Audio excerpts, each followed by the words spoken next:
So this is something I wanted to make a dedicated video on. I kind of touched on this subject in a previous packaging video, but I've decided that maybe it'd be a good topic to cover since I don't think I've ever seen anyone point this out. And this is regarding perforated bubble wrap, as you see here.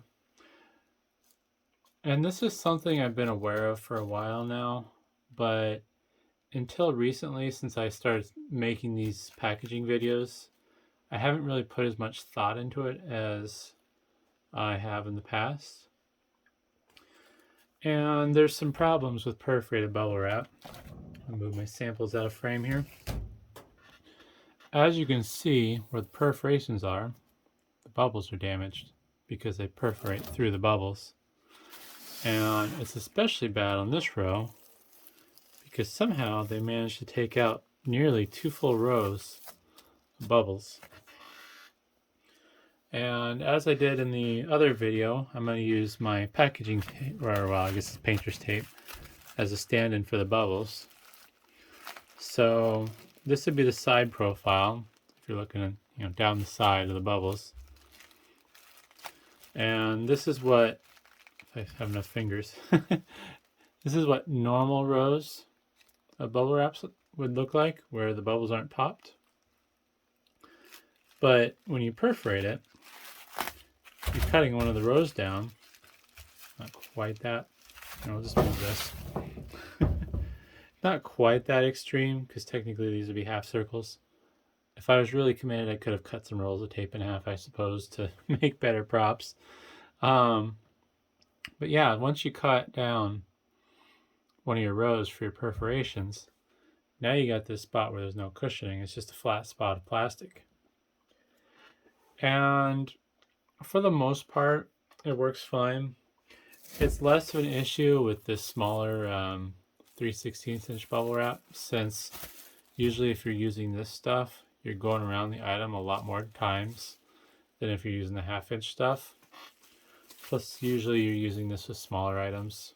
You can use it with bigger items too, but it's impractical from a financial standpoint, because if you're targeting a certain thickness of bubble wrap total, you're going to need a lot more of this than the 1/2 inch bubble.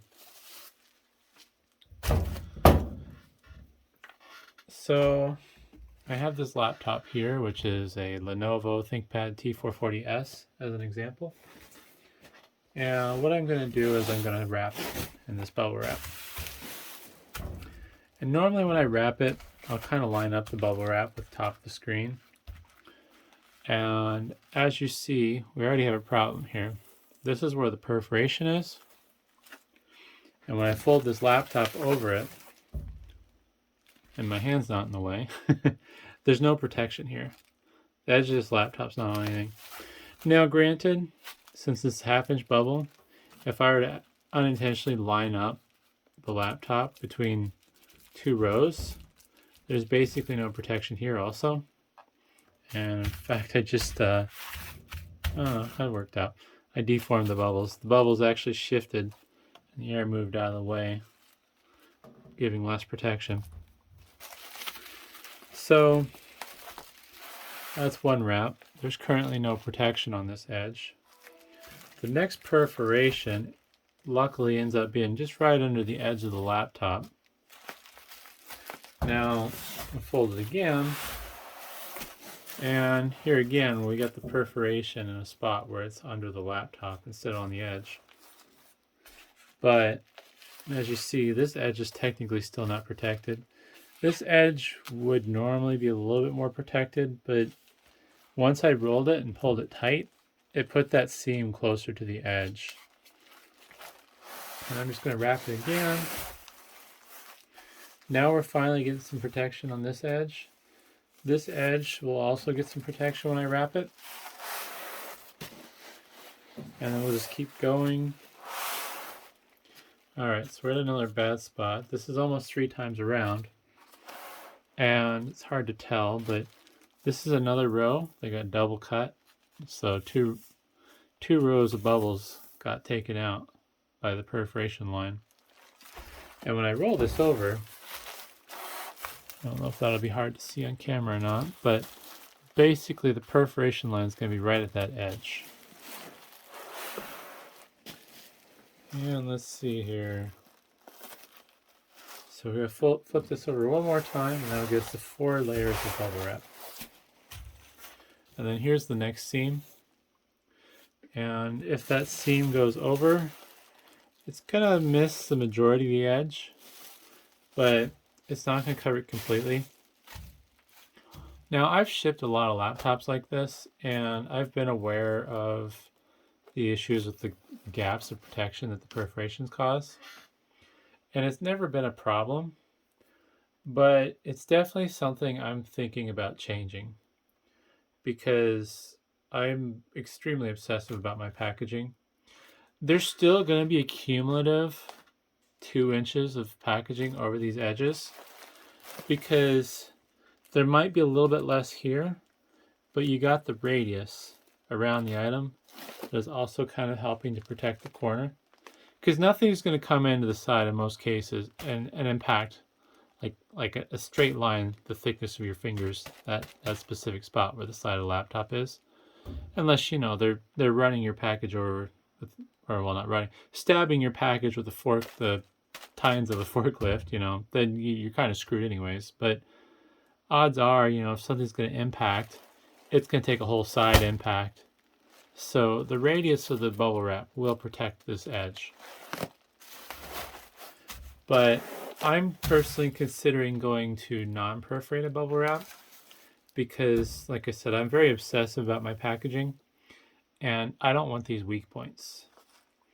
The other problem with perforated bubble wrap, shoot, I don't really want to tear this. I'll just explain it rather than demonstrating it. I've done this before where like I'm really trying to tighten something down, get it nice and tight.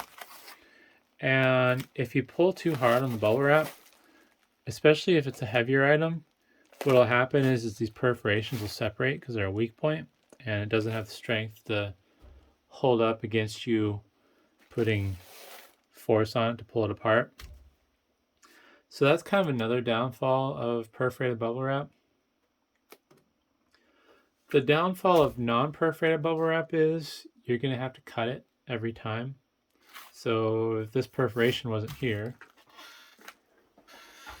I'd have to take my scissors and I'd have to start a cut and I should be able to slide right through it. But then I'm going to get, you know, probably an ugly edge. Not to say that these are perfect when you tear them, but most of the time they're fairly straight. But yeah, so you're going to get a potentially unsightly edge of your bubble wrap. And, you know, it's going to be inconvenient having to cut it rather than just tearing this. You will actually end up saving bubble wrap because there are times where it doesn't time perfectly. Like in this case, it's going to put me about right here, and then the starting edge is about right there. So there's about 2 inches of gap that I'm not going to get covered because of the perforation. But let's say this starting edge was like here and the seam was here. Well, now we're up to 6 inches of uncovered space, which personally, depending on how fragile the item is, I might not care. But if I did care and I felt it was necessary, well, now I'm wasting 6 inches of bubble wrap. So that's a case where having non-perforated and, you know, cutting it to the length you need, you're actually going to save your square footage of bubble wrap rather than wasting it. Unless, you know, you're willing to just compromise and not have a certain amount of coverage to meet this starting layer. But I don't know what I'm going to be doing quite yet.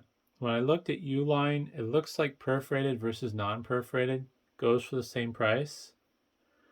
There's really no reason I can think of that I shouldn't go to non-perforated, other than the fact that it's going to take a little bit more work to wrap my items, and I'm going to have to worry about unsightly edges that nobody else are going to notice.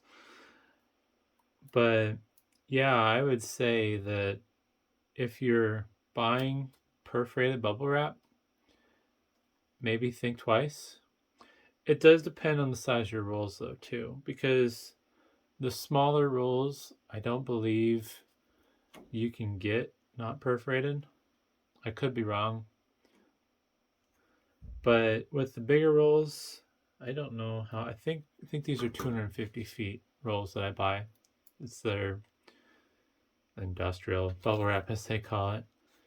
But yeah, there's a non-perforated option, and it's basically the same price. I didn't see any obvious price differences. So that'll be the route I'm going to probably start working on going. I need to make an order here soon, so I think I'm going to bite the bullet and see how it works out. I don't really see why it would be a problem, and it's only going to make my packaging that much better. Because like I said, I mean, there's a weak point where there's less coverage. These, actually two of these perforated seams almost stacked on top of each other here. On the edges, like I said, there was some spots where I didn't get good coverage. So, yeah, I don't know. If you have any thoughts on this, I'd be curious to know what they are. But I definitely think that perforated bubble wrap is not all what it's cut out to be, because you're essentially weakening your product just for the sake of convenience. But hopefully that was helpful. Thanks for watching.